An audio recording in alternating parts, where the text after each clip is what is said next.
In this tutorial, I'm going to show you how to edit your macro photography. So go ahead and open up a photograph that you like that you took, macro photograph. That's something up really close. Here's a photo that I took on my walk in Sequoia Park of some redwood sorrel with some water droplets on it.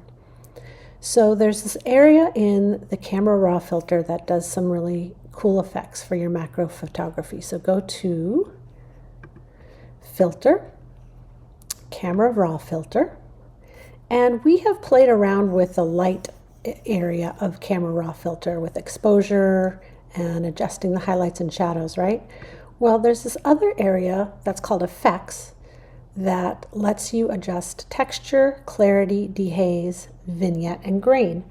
And these are really great for macro photography because macro photography is oftentimes a lot about texture and clarity of some details. So I'm just going to play around by bringing up these sliders, up and down these sliders, so you can see what they do. So notice when I bring up the texture slider, I can really see the texture in the leaves kind of come to focus. And if you want to see the difference down here, this button is a before and an after. You can just toggle.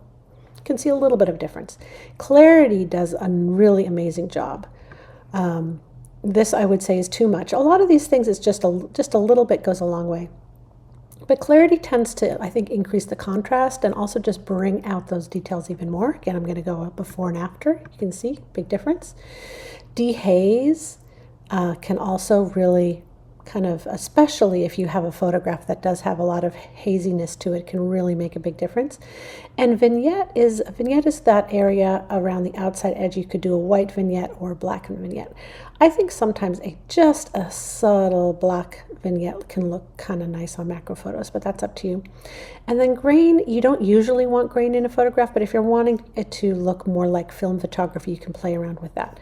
So here's my before and here's my after. Pretty dramatic. I'll just go ahead and click OK and turn it in.